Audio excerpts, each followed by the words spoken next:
Hello, I'm Chris from Techspert, and today we're checking out the slightly bonkers PlayStation Portal. It's kind of like somebody took a Sony DualSense controller, cracked it in half, and then stapled an 8-inch screen in between the two bits. And it may look like it, but it's not a standalone portable handheld gaming console. The PlayStation Portal is designed for streaming games from your PS5. And only a PS5, mind, most definitely not a PS4, and PS3s are right out, and you get the idea. You can snaffle your very own PlayStation Portal from November the 15th for £199 or $199 US. Let's whip it out, take you on a full-on tour, test it out, and see if the PlayStation Portal is actually worth it. And for more of the latest and greatest tech, please do subscribe and ding that notifications bell. Cheers! So first up, what is in that box?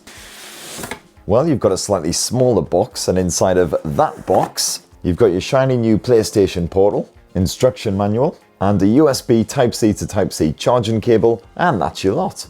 Alright, so I've spent a little bit of time cozying up to the PlayStation Portal, getting to know it. And let's start by taking a closer look at that design.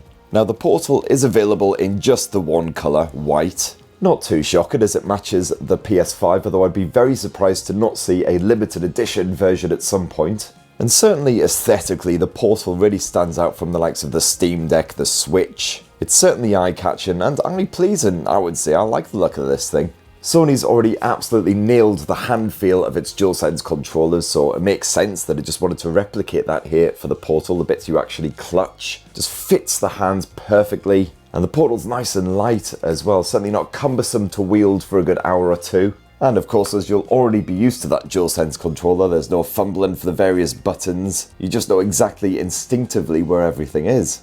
The PlayStation button's been wedged away over here, but it's easy to find with your thumb when you need it. And you've got that handy mic mute button as well, again with an LED so you know when the mic is active. And then up top you've got the same shoulder buttons, the same tensile triggers as the DualSense. And up here you'll also find the likes of the power button and the volume controls. The only part of the design I'm not entirely sure about is the way that the display just kind of juts out the bottom of the device like this. Doesn't really feel like it's offering the best level of protection, this design. And that maybe just one swift accidental knock on the edge of a desk or a table or something might, f it up. Probably just me being a paranoid twat, but I am also a clumsy paranoid twat, so check back in 3 months' time, see if it's still alive. Now, setting up the PlayStation Portal, absolute piece of piss. All you got to do is connect it to your Wi-Fi network, sign in with your PlayStation account, and then it automatically detected my PlayStation, no worries, and within about 3 or 4 minutes I was good to go. I'll say 3 to 4 minutes, obviously it had to do the obligatory firmware update first.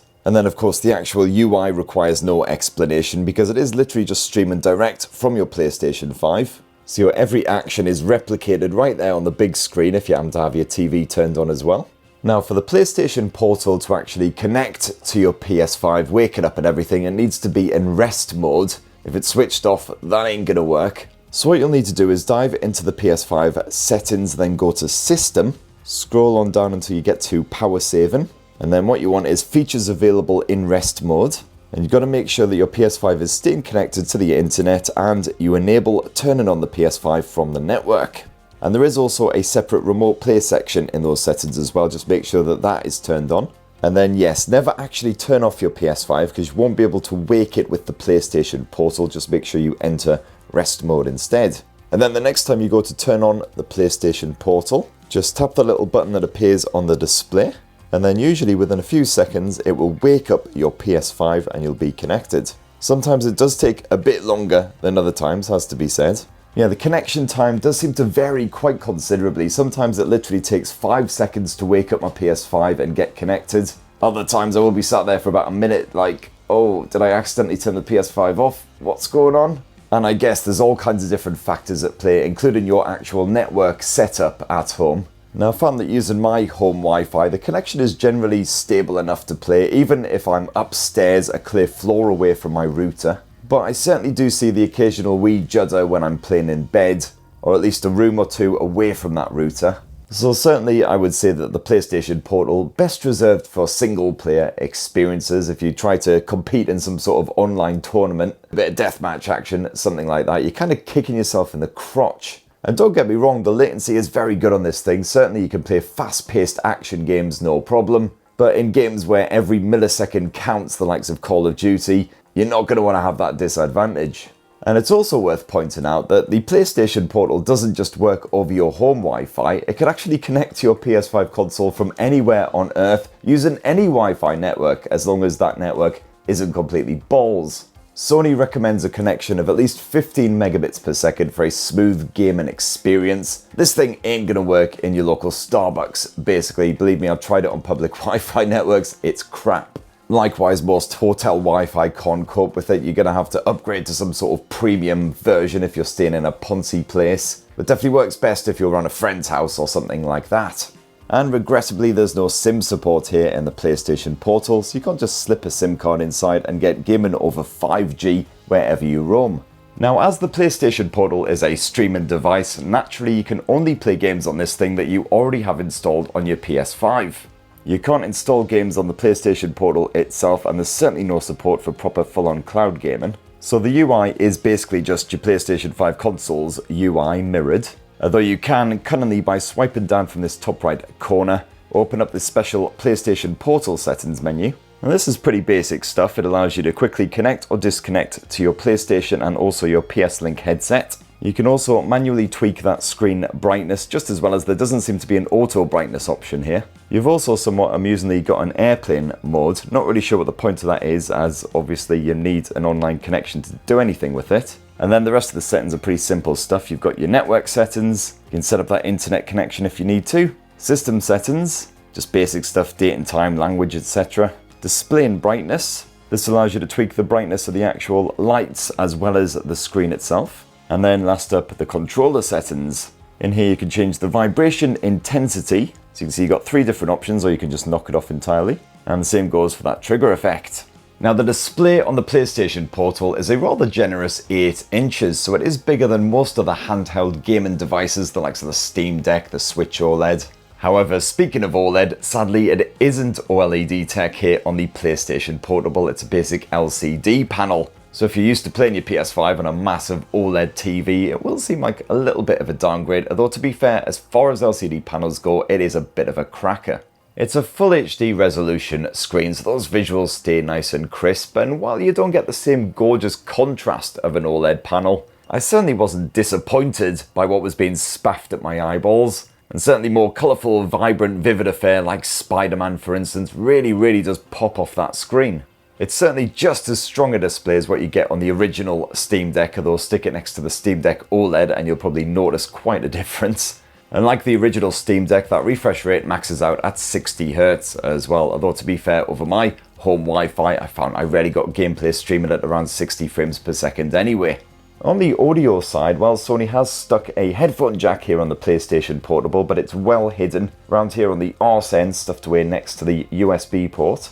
That works really well if you want to rock some wired headphones, get a good bit of privacy, especially good if you're gaming on the sofa alongside your kids or your other half who are watching stuff on the actual TV. And if you want to go wireless, well, somewhat surprisingly, Bluetooth is not supported by the PlayStation Portal. The only wireless headphones you can actually use with it are the Pulse Elite and the Pulse Explore, Sony's own wireless headphones, which use a proprietary communications technology. And as I don't own a Pulse Elite or a Pulse Explore, I haven't been able to test that out.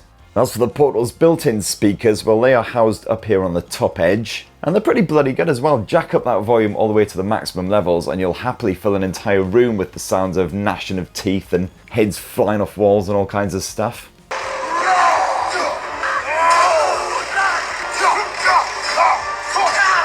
But yeah, no complaints when it comes to the haptic feedback here on the PlayStation Portal. Seems to be the same experience as what you get with that DualSense controller. I just kept it all on the default strong level and you certainly get a hell of a rumble out of this thing. Things get proper tense in God of War, Spider-Man, whatever, and yeah, you know about it. Just whatever you do, don't stick the PlayStation Portal on a desk and run off to the bogs during a particularly violent, dramatic cutscene. Otherwise, chances are it'll rumble its way right off the bloody thing and faceplant the floor. And yeah, if you've got your PS5 console hooked up to the same TV that your kids, your spouse, whatever likes to use, then the PlayStation Portal is a great peacekeeping solution, so you can keep on gaming, they can watch what they want, everyone's happy. With the added bonus that I can now suck hard at God of War while I'm sat in the bog.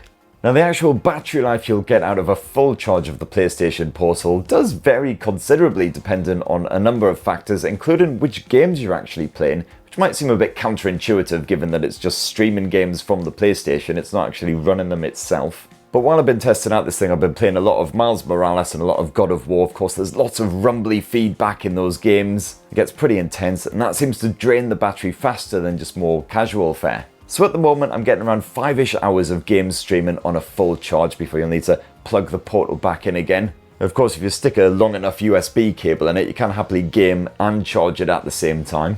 So that right there, in a tasty wee nutshell, is the PlayStation Portal. But before you splash 200 quid on this thing, bear in mind you can get remote play from your PS5 on the go, on your Android phone, Android tablet, even on a Windows laptop or a MacBook. So you can actually replicate this experience without spending a penny. I've done a full video on that remote play shenanigans, so definitely go check that out. I'll try and remember to bung a link up here above my bald head.